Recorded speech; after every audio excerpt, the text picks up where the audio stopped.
Assalamualaikum anak-anak, selamat pagi semuanya, salam sejahtera, salam semangat, dan salam sehat juga selalu bahagia tentunya ya. Baik, semoga kalian hari ini juga bahagia mendengarkan suara Bu Amel untuk pembahasan latihan bahasa Indonesia dan juga persiapan PTS kelas 4. Maaf, belum bisa menampilkan wajah, tapi insya Allah dengan Bu Amel memperdengarkan suara itu sudah mengurangi rasa rindu kalian terhadap ibu guru dan bapak guru gitu ya. Baik anak-anak, kita mulai saja ya. Untuk pembahasan latihan bahasa Indonesia yang sudah Bu Amel berikan tadi, kalian sudah mengerjakan. Dan silahkan kalian koreksi jawabannya sudah sesuai atau belum. Kalau belum, berarti kalian harus lebih semangat berusaha lagi belajarnya gitu ya. Yuk. Baik anak-anak, di soal yang pertama ini dan sampai soal yang kelima itu Bu Amel akan membahas tentang puisi, karena di tema 6 itu tentang puisi. Nah, puisi dari mulai apa itu pengertian puisi dan juga sampai pada ke cara membuat puisi, juga menentukan unsur-unsur puisi, kalian harus sudah hafal di luar kepala ya. Insya Allah sudah ya. Jadi untuk yang soal pertama di sini, karya sastra yang dibentuk dari bait-bait disebut apakah itu? Puisi, prosa, drama, atau cerpen? Tentu jawabannya adalah puisi. Sudah betul? Kalian menjawab? Oke, sip, bagus. Kalau begitu lanjut untuk nomor kedua, soal kedua. Langkah pertama yang dilakukan untuk menulis puisi adalah menentukan tema, menentukan rima puisi, menentukan bait dan baris, mendeskripsikan objek yang dilihat. Nah, harus apakah yang kita lakukan?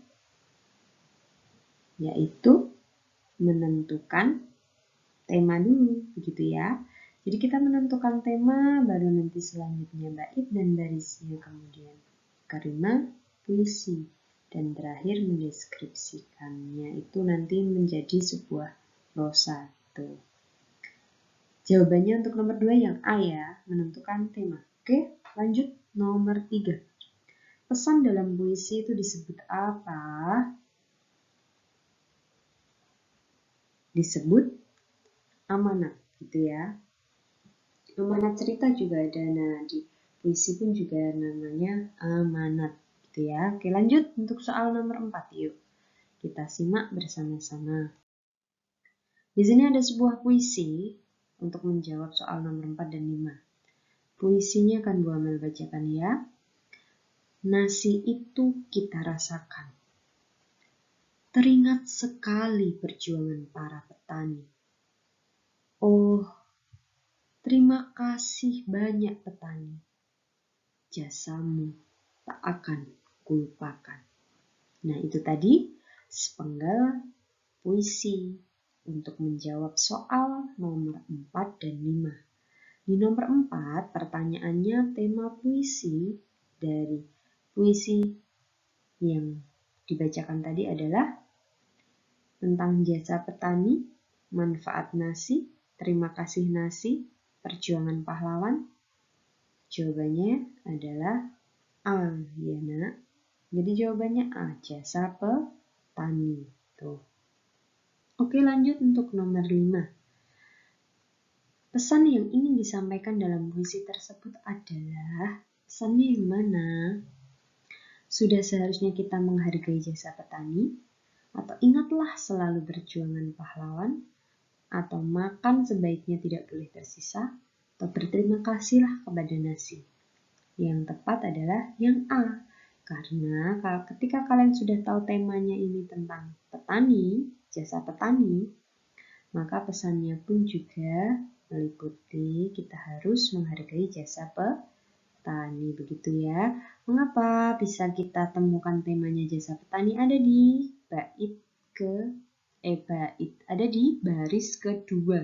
Di sini ada teringat sekali perjuangan para petani. Perjuangan itu jasa ya. Begitu ya.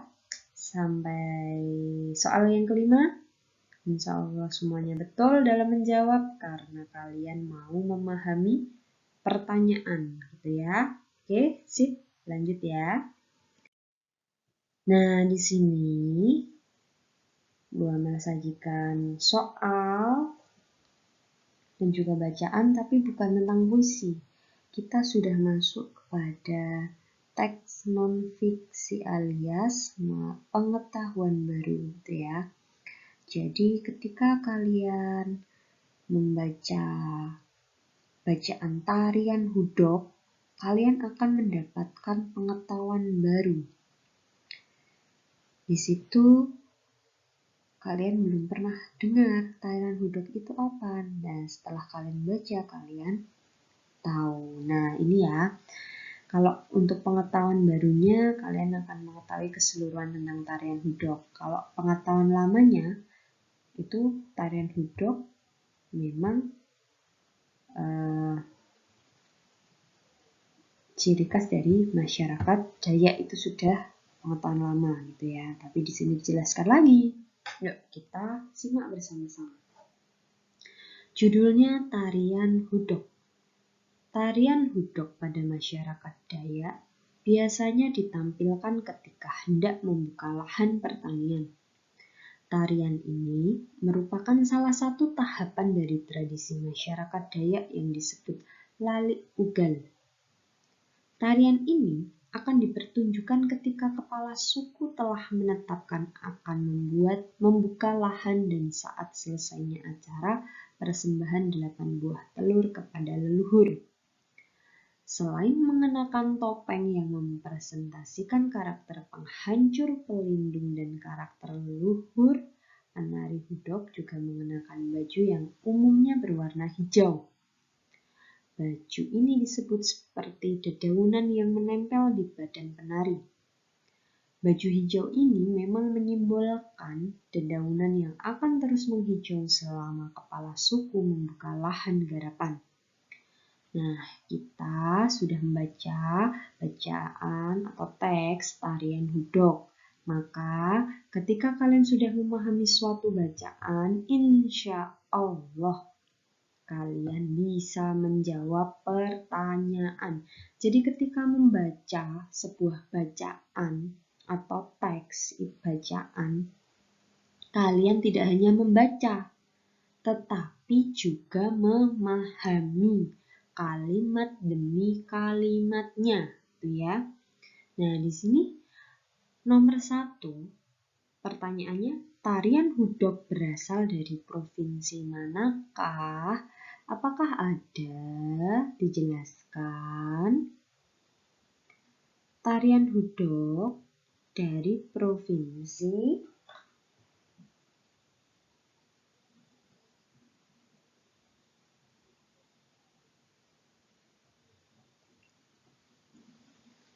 mana? Jadi ada di provinsi Kalimantan gitu ya.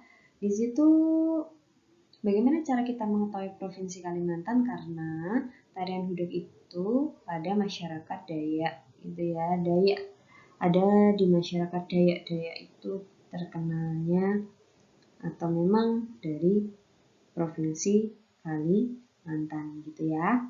Oke, lanjut untuk nomor 2. Tarian tersebut ditampilkan saat apa? Ketika atau saat kepala suku telah menetapkan akan membuka lahan dan saat selesainya acara persembahan 8 buah telur kepada leluhur itu ya. Jawabannya ada di kalimat ketiga, paragraf pertama itu ya. Kemudian untuk nomor 3, properti yang digunakan dalam tarian tersebut adalah properti. Properti itu berupa pakaian atau baju. Nah, itu bisa. Propertinya Apa aja yang digunakan? Topeng. Kemudian ada baju seperti dedaunan, gitu ya. Itu propertinya. Oke, yang nomor 4, warna pakaian yang dipakai penari saat menari tarian tersebut adalah warnanya apa? Di sini ada di paragraf kedua warnanya adalah hijau, gitu ya. Dan sekarang kita cari di Kamus Besar Bahasa Indonesia. Jika kalian punya di rumah, Kamus Besar Bahasa Indonesia itu seperti Kamus Bahasa Inggris, tapi itu Indonesia dan tebal, gitu ya. Tapi karena ini sudah zamannya milenial, zaman modern, Kamus Besar Bahasa Indonesia itu bisa dibawa kemana-mana alias diunduh atau ada aplikasi Kamus Besar Bahasa Indonesia offline. Jadi kalian bisa download lewat Play Store ataupun kalau kalian HP-nya Apple berarti lewat Store Apple-nya gitu ya. Oke, jadi kita cari tahu yuk. Tradisi adalah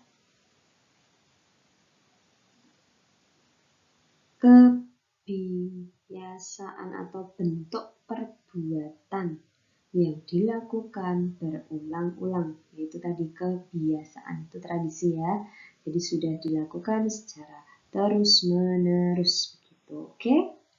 Itu untuk hari ini tentang pembahasan soal, dan Bu Amel juga sekalian mengingatkan kalian untuk persiapan PTS bahwa di tema 6 kalian harus membuka lagi ataupun mendengarkan lagi catatan dari Bu Amel tentunya, yaitu tentang puisi. Dan di tema 7 kalian bisa membuka buku, kemudian membuka buku bahasa Indonesia ya yang Erlangga, karena Bu Amel menggunakan itu. Dan juga kemarin Bu Amel sudah memberikan kalian buku tema 7 dalam bentuk PDF gitu ya. Itu silahkan digunakan untuk latihan juga ya nak. Jadi perbanyak-banyaklah membaca begitu. Dan Bu Amel juga membekali kalian dengan video. Dan juga untuk di tema 7 itu Bu Amel menggunakan video dari pembelajaran, jadi menambah wawasan kalian juga tentunya. Dan insya Allah nanti akan Bu Amel juga akan membuatkan video-video lagi di pembelajaran selanjutnya gitu ya. Untuk kali ini cukup ini yang Bu Amel sampaikan, dan silahkan kalian pelajari dengan baik. Kemarin Bu Amel minta kalian untuk mencatat atau menyalin di buku tulis bahasa Indonesia. Jadi silahkan kalian tulis supaya kalian lebih gampang menghafal, karena dengan menulis itu adalah cara menghafal yang paling mudah gitu ya. Sambil menulis kalian bisa menghafalkan itu gitu ya nak. Oke, baik, untuk hari ini cukup pembahasannya dan juga untuk Nah, ini untuk peta pikiran yang sudah tadi disampaikan di video pembelajaran. Jadi gambarannya seperti ini, kalian bisa menjawab soal dari bacaan tarian hudok dengan peta pikiran gitu ya.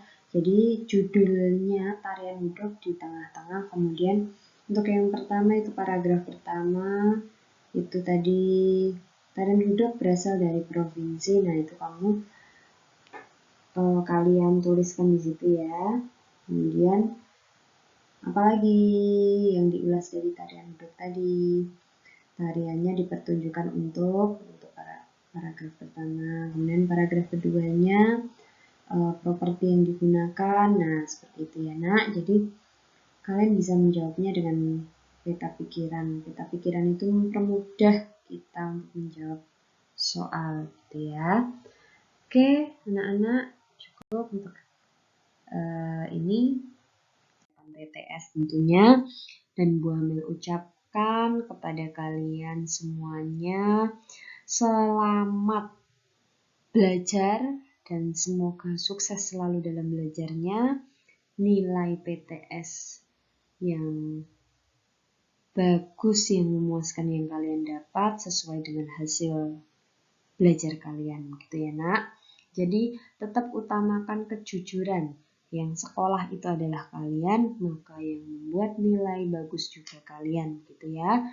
Jadi orang tuamu, bapak ibu gurumu ini mendampingi kalian ya.